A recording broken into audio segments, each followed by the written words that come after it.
여러분 안녕하세요. 오늘 우리가 함께 해설해 볼 내용은 정말 흥미롭고 또 뼈 때리는 주제입니다. 바로 구약 성경의 가장 마지막 책인 말라기서인데요. 아마 수천 년 전 성경책이 지금이랑 무슨 상관이야라고 생각하실 수도 있어요.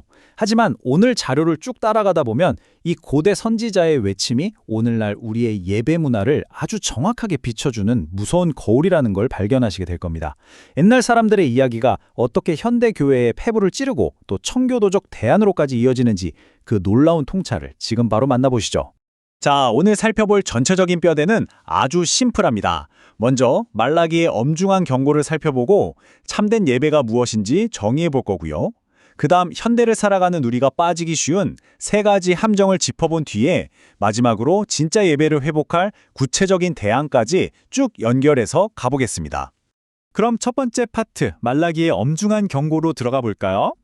당시 이스라엘 백성들은 바벨론 포로 생활을 마치고 돌아와서 성전까지 싹 재건했거든요. 그런데 안타깝게도 얼마 못 가서 아주 심각한 영적 매너리즘에 빠져버립니다. 겉으로는 매일매일 제사의식이 꼬박꼬박 돌아가고 있었지만 사실 그들의 마음은 이미 차갑게 식어버렸던 거죠. 그래서 말라기 1장 10절에 보면 진짜 충격적인 말씀이 나옵니다.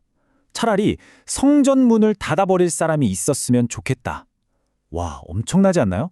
당시에 사람들이 멀쩡한 양이나 소가 아니라 병들고 눈먼 가축들, 그러니까 어차피 내다 버릴 것들을 뻔뻔하게 제단에 올렸거든요.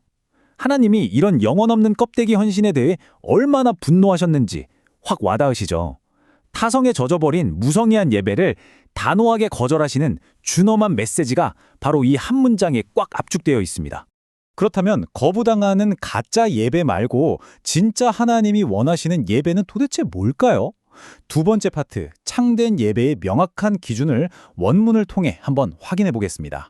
여기서 우리가 진짜 주목해야 할 흥미로운 포인트가 등장합니다. 성경은 예배를 단순히 일주일에 한 번 모여서 드리는 종교 행사로 치부하지 않아요. 자료를 보면요, 예배가 무너진 것을 이혼 같은 가정의 파괴나 사회적인 약자 학대랑 아주 직접적으로 연결짓고 있습니다. 그러니까 진정한 예배란 쓰다 남은 찌꺼기를 대충 던져놓는 게 아니라 내 최고의 것을 구별해서 드리는 거고요. 무엇보다 주일에 제단 앞에서 보여준 그 거룩한 모습이 평일의 일상생활과 철저하게 일치해야 한다는 겁니다.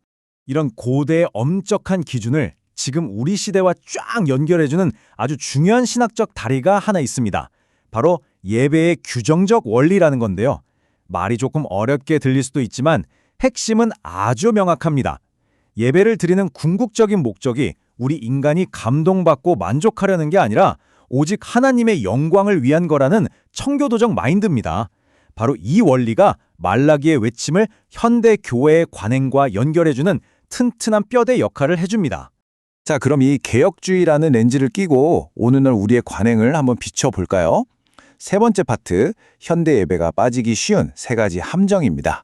과연 우리는 앞서 본 그 거룩한 기준에서 얼마나 자유로울지 지금부터 아주 구체적으로 파헤쳐 보겠습니다.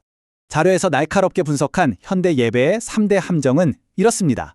첫째, 눈물 콧물 쏙 빼거나 과도한 흥분만을 추구하는 감정주의. 둘째, 회중의 목소리를 덮어버리는 화려한 볼거리. 그리고 셋째, 거룩한 경외심을 다 잃어버리고 편의만 따지는 가벼움입니다. 이 문제들이 우리 현실에서 구체적으로 어떻게 나타나는지 하나씩 뜯어보죠. 먼저 감정주의의 함정입니다. 솔직히 우리 다들 그럴 때 있잖아요. 딱딱한 교리 설명보다는 당장 가슴 벅찬 눈물이나 짜릿한 흥분을 더 원할 때 말이죠.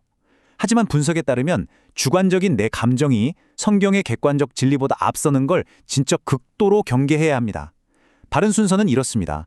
성경적인 가사를 통해 우리의 지성이 먼저 진리를 딱 깨닫고 그 다음 결과로서 뜨거운 감정이 뒤따라오는 거죠.